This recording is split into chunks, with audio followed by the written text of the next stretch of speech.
You know, it's funny. Ric Bucher is joining us, senior writer, Bleacher Report, here now, FS1 NBA analyst and family. So I'm watching KD get hurt last night, before we get to the blame thing. And I'm thinking, I'm Kawhi Leonard, and I'm Jimmy Butler, and I'm all these NBA guys, and I'm thinking, you think I'm giving up a guaranteed money year? I'm watching the best player in the game get hurt again. Yeah.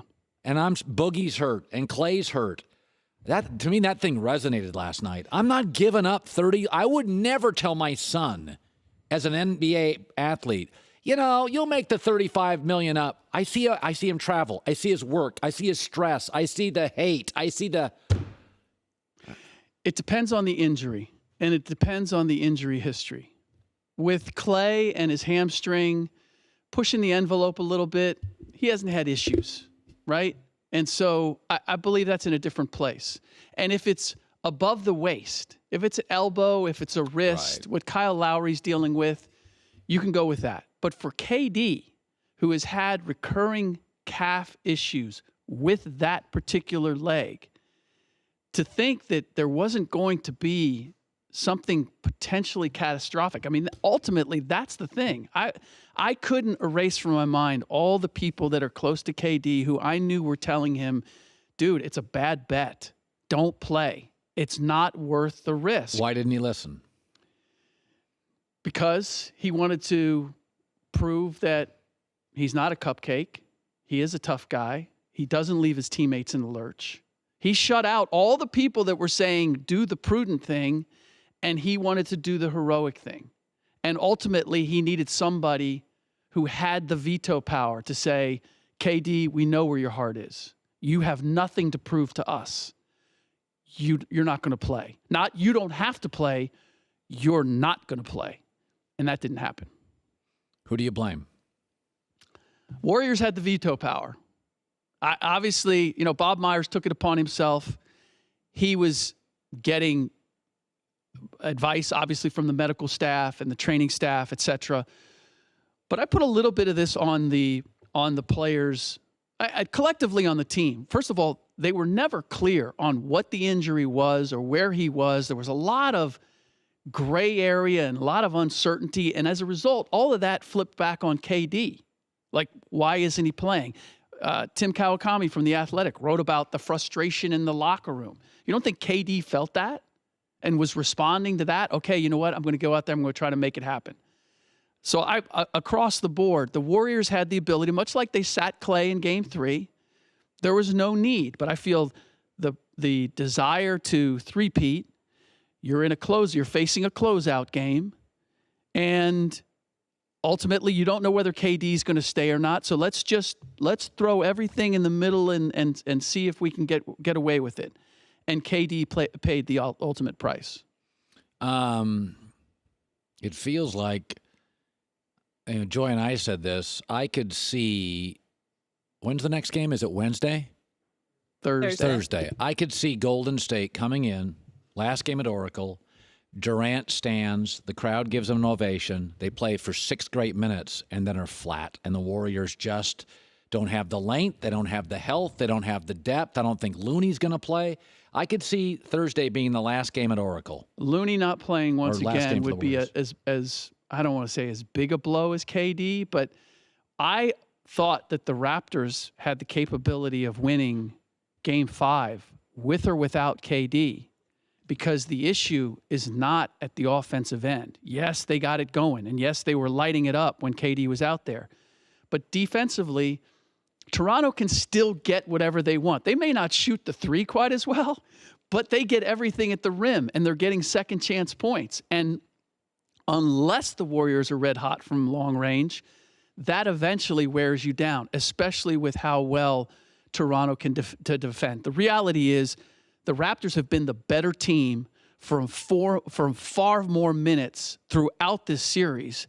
And I just don't know I don't know how that's going to change. And as you and I have talked about, Oracle doesn't carry the same mystique and intimidation factor. They lost these last 2 games. And everybody said after the Raptors lost Game 2, oh, the big psychological hurdle. Now it's going to be a 5-game series. They blew their best shot. Toronto rolled in there and won games 3 and 4. I see no reason why they couldn't do that in game 6. By the way, Kawhi looked like it was a weird game. He had like 3 great minutes. He looks shot, doesn't he? Well, he's having to work really hard. He is still compromised physically.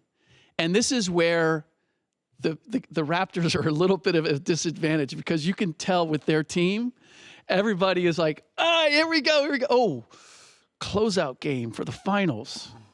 Who's done that here? Oh, Kawhi has. Let's see if he can bring us home because nobody else knows exactly how to operate or execute under They that. had one basket last 3:28. Yeah. And I thought the Warriors actually were offensively, the passing was great. I thought they were really good in the last 3 minutes. Tremendous. Well, they know exactly what they want. They know exactly what they want to go to. Steph's not going to hesitate taking the shot. Clay's not going to. They know what their A, B, and C plan is and what they're looking to get. With the Raptors, it's Kawhi, can you get us something? Oh, you can't? Okay, what are we going to next? There wasn't a concise plan. Some of that I put on Nick Nurse, but some of it is simply they've never been in this situation before. But I didn't like the last shot and the last play at all because it didn't look like they really had a formulated plan other than get the ball to Kawhi and see what he can do. How does this not change the Kevin Durant free agent move? He's family now.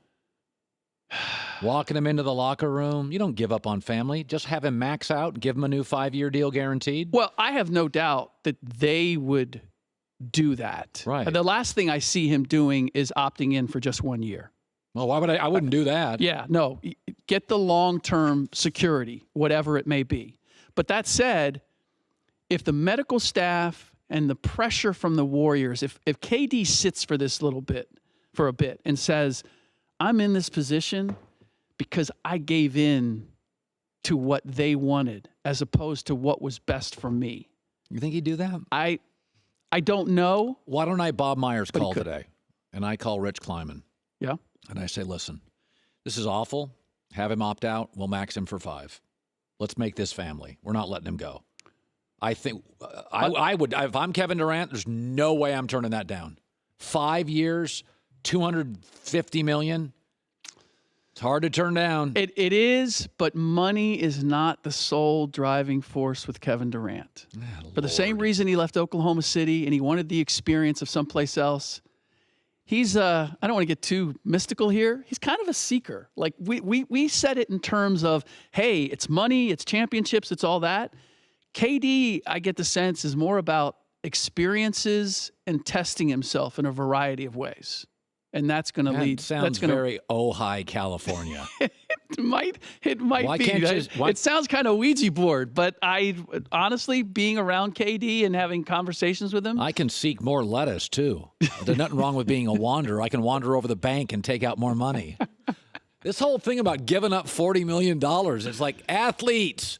You're 30. You're going to be lived to be 90. Okay, but there are a select few. KD's one of them, where what they're able to do off the court dwarfs what they're getting as a salary. So it just the $40 million is not enough of an enticement. The look is, if I go to New York and I'm the bomb, I will make that up in a heartbeat. I hear a lot of this if. I'm not a big if guy. You know why I came to Fox over, Bravo? Because Fox had proven Simpsons, Fox News, Fox Business, NFL. This network over here, if things go right, the Vice News will. I'm not a big if guy when it goes up against guarantee guy. I like guarantees in my life. If she stops smoking and starts treating you well, the relationship could be great. I'll go over, she doesn't smoke, and she treats me nice. But I think there's a sweet spot here for you in that there was the challenge, but there was also the vehicle that you said, this is the best, I can challenge myself, and this is the best vehicle to get me there. I believe Kevin Durant is looking at the same thing. If I can win New York, I can win in New York. Why are you so down on New York? It's just like, do you really want him to stay with Golden State? Yes, I do. But that is the safe choice, is it not? Yeah, I like safe. Go to the bank, get my money out. It's safe. Hi, everybody. Thanks for watching. Subscribe here to get the latest from the show. Also, be sure to check out more of the best clips from The Herd or go watch a few segments from other shows on FS1.